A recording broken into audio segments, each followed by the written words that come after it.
Yo quiero que ustedes comprendan y entiendan lo siguiente, y es la estrategia del comunismo internacional. Inicialmente pensaron que bajo la combinación de todas las formas de lucha y utilizando las tácticas del marxismo-leninismo maoísta, es decir, del uso de las armas para el uso del poder, podían tomarse el continente y podían tomarse el poder político en el continente. Pero en algún momento, una vez caído el muro de Berlín en 1989, en 1990, perdón, este es el video, podemos, volumen por favor.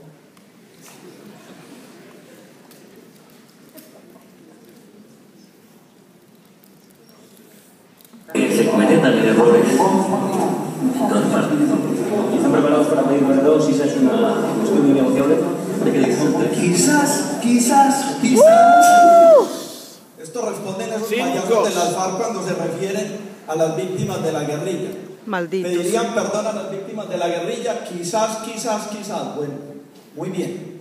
Continuemos entonces contándole a este auditorio de qué manera el comunismo internacional ha cambiado su táctica. Del comunismo marxista, leninista, maoísta, es decir, de pretender la toma del poder por la vía de las armas, al comunismo gramsciano. Tenemos como antecedentes históricos la creación de la primera conferencia tricontinental en 1966 en Cuba, donde convergieron la crema innata del comunismo internacional, y en el año subsiguiente, 1967, la conferencia de la Organización Latinoamericana de Solidaridad. En esta conferencia se creó la estrategia de la toma del continente y fue donde se creó el movimiento Ejército de Liberación Nacional. Se envió a Ernesto El Che Guevara a Bolivia para iniciar a gestar las guerrillas en el continente y muy afortunadamente pues allí fue dado de baja. Pero lo que sí les quiero contar es lo siguiente. ¡Bien!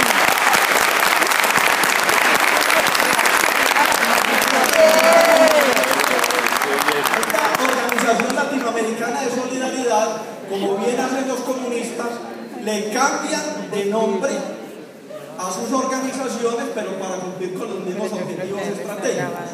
Entonces, lo que de Antígona 1967 se llamó como el movimiento Olas, ahora se llama Foro de Sao Paulo, y es la estrategia de la toma continental del poder por parte del Foro de Sao Paulo. En 1990 se creó el Foro de Sao Paulo en Brasil, y allí convergieron la crema innata del comunismo internacional con ese objetivo. Y claro, pues como cayeron en cuenta que por la vía de las armas les era imposible, aquí llevan 40 y más años tratando de tomarse el poder utilizando el marxismo, leninismo, maoísta y no han podido. Entonces, lo que hicieron fue adoptar nada más y nada menos que el criterio ideológico de Antonio Gramsci, filósofo comunista italiano que nació en el año 1891 y murió en 1937, más vigente que nunca.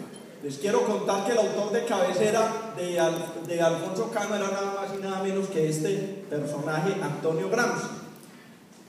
La filosofía de Gramsci es sencilla: no hay que hacer un solo tiro para la toma del poder.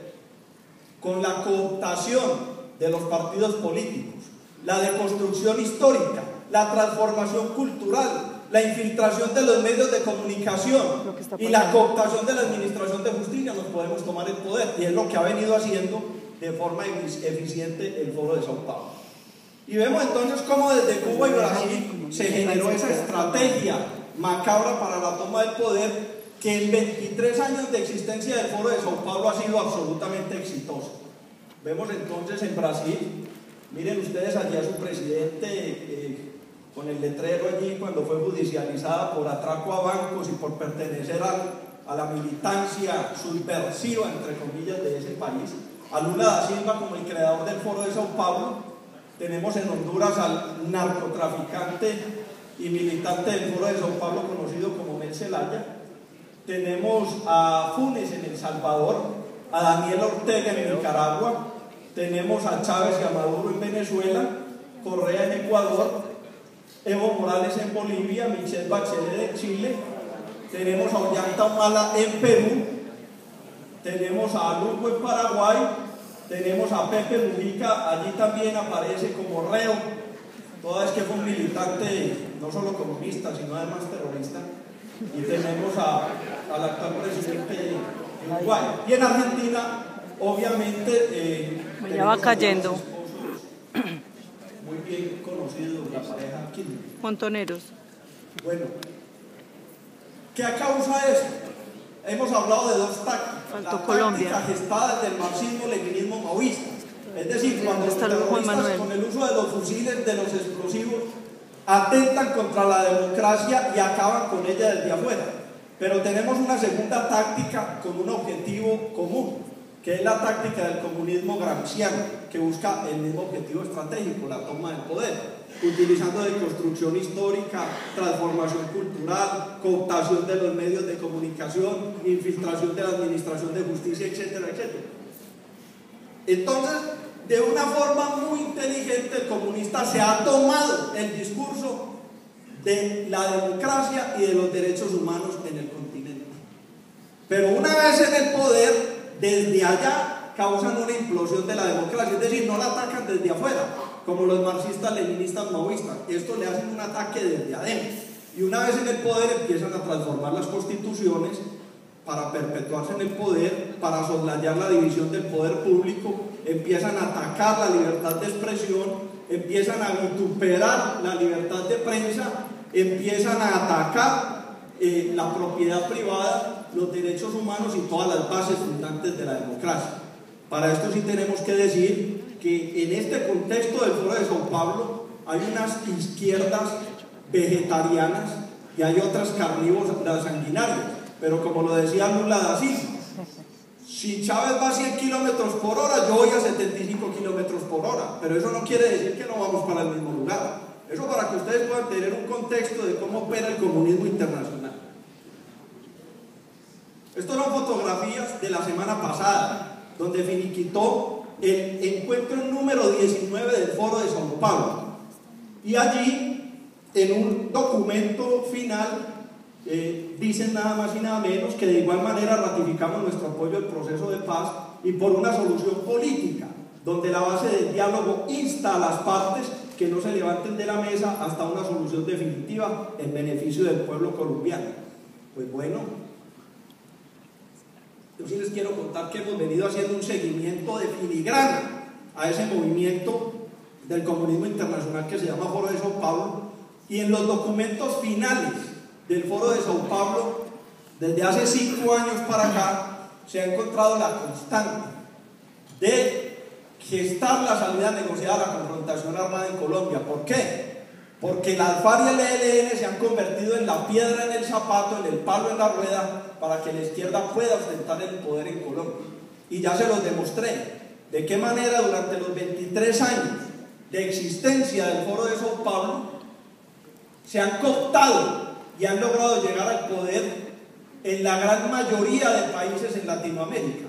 Y esa es la razón de peso por la cual hay una gran presión del comunismo latinoamericano para que las FARC y el ELN se desmovilicen. Y por eso les quiero decir, sin temor alguno de dudas, que la desmovilización de FARC es un hecho axiomático incontrovertible. ¿Qué queda decir de esto? Que la joya de la corona para el Foro de Sao Paulo es Colombia. Es Colombia. Tal cual. Es el bastión de la defensa de la democracia en el continente.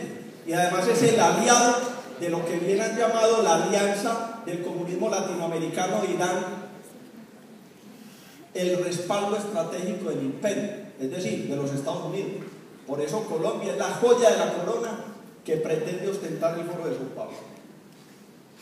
El bloque antiimperialista, a esto tenemos que añadirle un componente esencial, y es que desde Irán el ayatollah Khomeini y el primer mandatario Ahmadinejad han ostentado y ostentan relaciones y nexos directos con Latinoamérica, precisamente para la cooptación del poder. Y no es que a ellos les interese la derecha o la izquierda, a ellos lo que les interesa es crear un bloque antiimperialista para confrontar, obviamente, el poder de los Estados Unidos en el continente y en el mundo. Negociaciones Santos Foro de Sao Paulo para removilizar las Bacri FARC.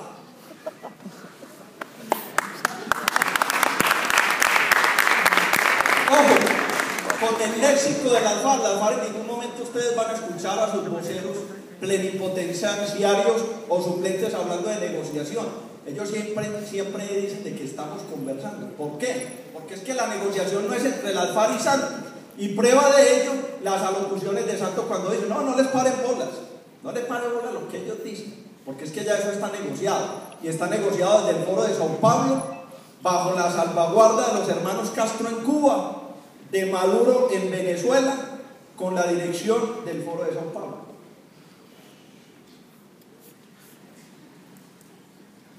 Bueno, quiero contarles que hemos estado haciendo un análisis de quienes integran la mesa de negociación en La Habana. Y nos hemos encontrado con una organización monolítica. Eso quiere decir que, contrario a lo que han querido evidenciar algunos medios de comunicación, allá existe unidad de criterio frente a las negociaciones con el gobierno Santos. El único bloque que carece de representantes es el bloque sur. Pero sí tenemos que analizar que Iván Márquez es marquetaleño, e Iván Márquez es uno de los hombres más influyentes en el bloque sur. No pueden ustedes olvidar que es el segundo al mando dentro de las estructuras del secretariado de la FARC y plenipotenciario en la mesa de negociación. Aquí tienen ustedes a los plenipotenciarios y a los suplentes de la mesa de negociación, y esta mesa que es supremamente importante, que es la de los coordinadores de la mesa, quienes se reúnen en las tardes, obviamente allá a urdir las estrategias para fructificar en ese proceso de conversación, porque eso ya está negociado. Bueno, vamos entonces al primer tema de negociación o al primer tema gestado en La Habana. Primer punto de negociación de la agenda hacia un nuevo campo colombiano, reforma rural integral. Y yo aquí quiero exaltar a aquellos adalides del agro en Colombia llamados FARC, que tienen especialización, maestría y estudios doctorales en este tema. Veamos. Reclutamiento forzado de menores. Estos no fueron allí reclutados en el Parque Llera, son niños campesinos reclutados por esa organización narcoterrorista. Cultivos ilícitos y narcotráfico. Vean aquí los cultivos de coca, nada más y nada menos que en la zona del Catatumbo, de las FARC, en alianza con el capo Di Capi, que se hace llamar miembro del EPL en el Catatumbo, conocido como Megateo. Siembra de minas antipersonas, niños caídos en minas de las FARC, de esos miembros de las huestes celestiales, de esos arcángeles. Desplazamiento y despojo de tierras. Nos están dando cátedra en reforma agraria. Campesinos desplazados por las FARC. Guerrilleros y paramilitares se han robado cerca de 700.000 hectáreas de tierra en el país. Es que son igualitos. Ataques terroristas de las FARC, Fuerzas Armadas Revolucionarias Terroristas, municipios del oriente antioqueño, pobres municipios del oriente antioqueño. Masacre de las FARC en San Salvador, Tame, Arauca, 31 de diciembre de 1994. Niños fusilados por las FARC. Niños fusilados por las FARC. Esta niña tiene la edad de mi hija. Y yo me muero del dolor y de la indignación saber que ahora están promoviendo un marco jurídico pro impunidad y elegibilidad a estos miembros de las huestes celestiales, sin vergüenzas. Eso no lo vamos a admitir en Colombia. ¡Bravo! Bien.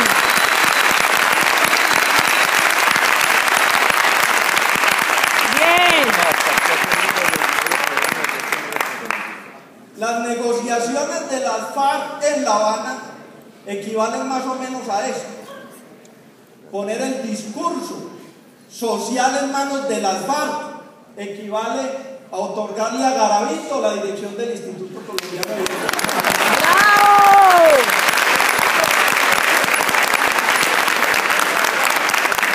Equivale a poner en cabeza de los hermanos Nule la dirección del Ministerio de Administración Pública. Equivale a poner en la magistratura de la Corte Interamericana de Derechos Humanos a los paramilitares. Sí. A eso equivale poner en manos de las FARC el discurso social en nuestro país. FARC dicen que no estarán ni un día en la cárcel si se logra la paz. ¿Y el bloque de constitucionalidad qué? Entonces la ley del embudo. Entonces este es el país donde las leyes a los amigos se les interpreta y a los enemigos se les aplica.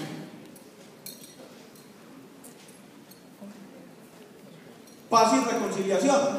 Claro, a nosotros los de cierta tendencia ideológica, no voy a decir cuál porque no estoy haciendo política, nos han querido catalogar de guerreristas, pero no es así. Todos los colombianos, absolutamente todos, queremos la paz y la reconciliación, pero esa paz y esa reconciliación tienen que obedecer a unos límites éticos, a unos límites morales y legales. Primero, verdad, mínimo de justicia y reparación. Tiene que contar la verdad integral, tiene que someterse a un mínimo de justicia y tiene que reparar a las víctimas. Y cuando hablamos de verdad, pues quiero hacer alusión a ese informe de memoria histórica que fue publicado hace pocos días. A mi modo de percibir se llamaría más mentira histórica y perfecta impunidad jurídica, porque no hay un informe más sesgado y más carente de cualquier rigor científico que ese informe. Desmovilización integral. Tenemos datos concretos de que las FARC está volviendo a desmovilizar solamente un 40% de sus militantes. Pero es que cuando hablamos de desmovilización integral, tenemos que analizar aquel tema de la combinación de todas las formas de lucha. Y aquí no solamente nos van a desmovilizar las estructuras armadas, aquí tienen que empezar por desmovilizar los cuadros políticos del Partido Comunista, que les han servido de determinadores de sus crímenes, a los militantes de la Unión Patriótica, al Partido Comunista Clandestino Colombiano de las FARC, a los miembros de Marcha Patriótica que militan con las FARC, al Movimiento Bolivariano para una Nueva Colombia, a todos esos guerrilleros sin fusil que han venido violentando la democracia de Colombia y sirviendo de victimarios. Imposibilidad de legitimidad.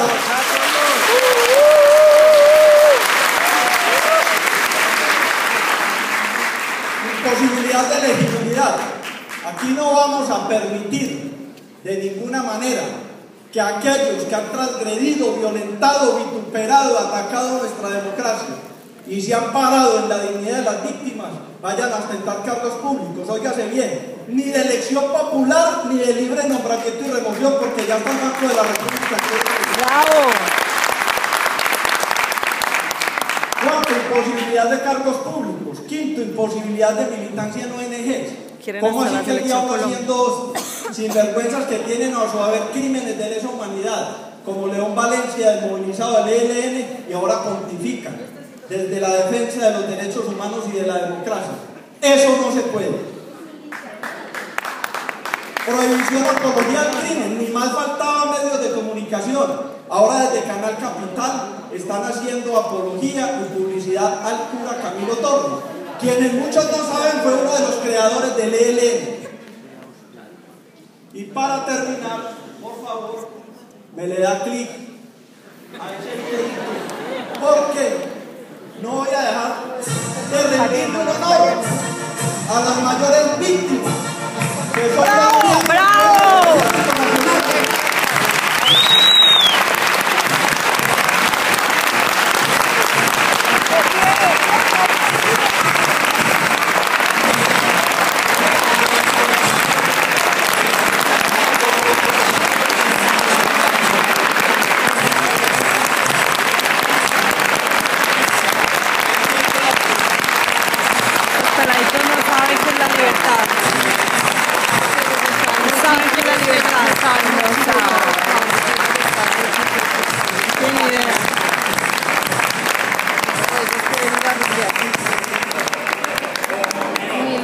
Pablo Escobar. Tristeza. Están muy feos.